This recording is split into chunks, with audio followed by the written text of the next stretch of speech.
Thanks for making the Locked On Ole Miss podcast your first listen every day. Every dayers tomorrow on the show, John Gillespie is going to come by. We're going to talk on Lee 11. He was out in Oxford for that competition. We got some guests coming up over the next couple of weeks, so stick around for that. Anyway, D-Line's post-spring report card. Offensive, first of all, just get this out of the way. Offensive and defensive line in the Southeastern Conference, if you can pick up defensive and offensive linemen that are quality, you do it, period. This is a league that has and always will be won on the line of scrimmage. Checkmate, end of story. I will hear no argument to the contrary on that. But defensive line-wise and the front, let's say the front four, because I do imagine the front four of the defensive line will be Cedric Johnson, J.J. Pegues, Josh Harris, and Jared Ivey. That front four is fine. Absolutely fine for what they want to do. If nothing else, it might surprise people how good that front could look. The problem lies in the backups. The problem lies in,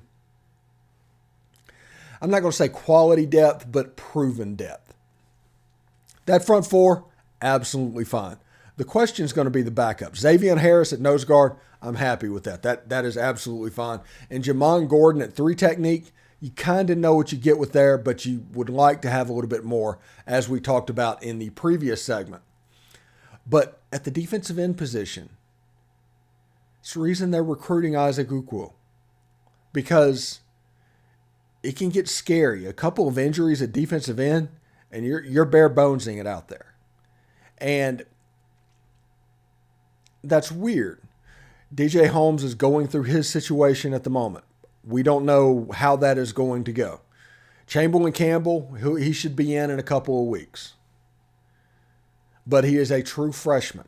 6'7", but a true freshman. So whenever you look at defensive linemen and defensive ends, J.J. Hawkins maybe, but he's in the transfer portal, I believe.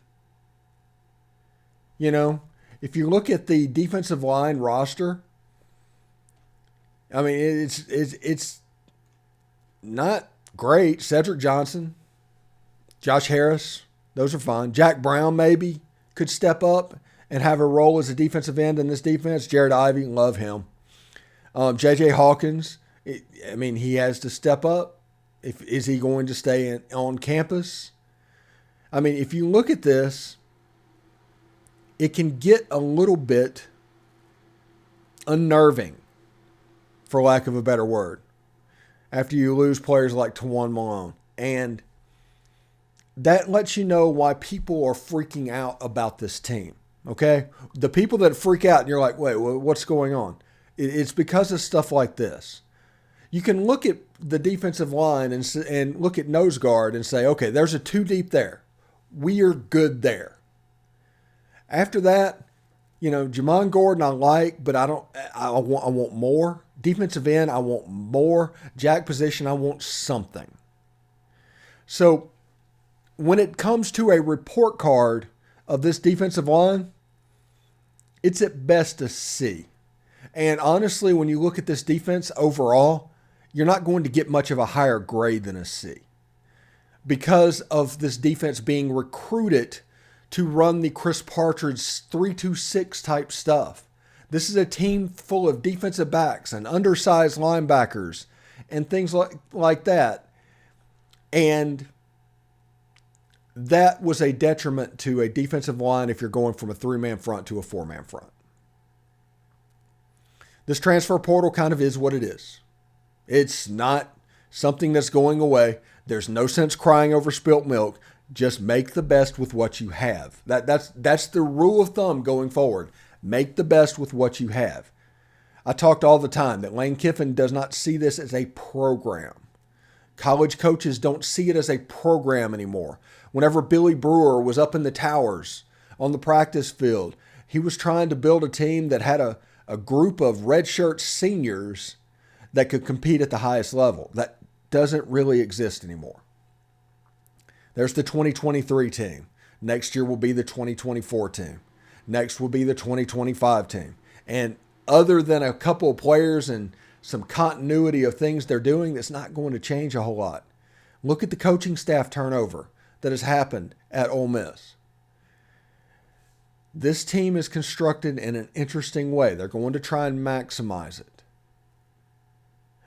But understand that there will be questions on this defense that need to be answered, honestly, before the Mercer game. And definitely before they go down to Ullman Stadium to play Tulane. Because Ole Miss should beat Tulane 99 times out of 100. But we saw them play against Jacksonville State. We've seen Louisiana Tech come into Vaught-Hemingway Stadium and put it on Ole Miss. That one is always a possibility.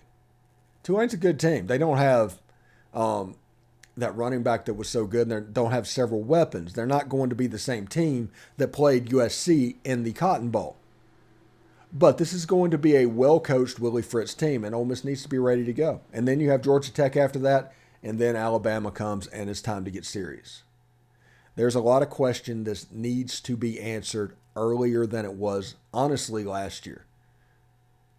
And one of those is defensive line and establishing just a two deep of players that you can count on. When Cedric Johnson or Jared Ivey need a break, you need to put somebody in that the drop-off is not going to be severe. That is what I'm talking about. And I think they can do that. And I think they're trying to do that in the transfer portal. They're shopping for depth. Now, occasionally there's a player like Isaac Ukwu that they're going to shoot their gun on. But they're also looking for depth. Is so-and-so in the portal better than the second teamer that we have currently? Questions like that are important. And I think Lane Kiffin can pull it off. Genuinely. And I think that Ole Miss football will be better for what they do over the next 2 months. I honestly believe that. So we'll see exactly how that goes as well. Anyway, when we come back, we're going to be talking about the Mississippi high school talent that is being developed and kind of the role that the Mesh Academy is playing in it, because the Elite 11 being in Oxford, that's not really a surprise thing, as the talent kind of warrants that happening. And a lot of that has to do with what Mike Espy and Shay Hodge are doing down in Jackson, Mississippi. So stick around for that.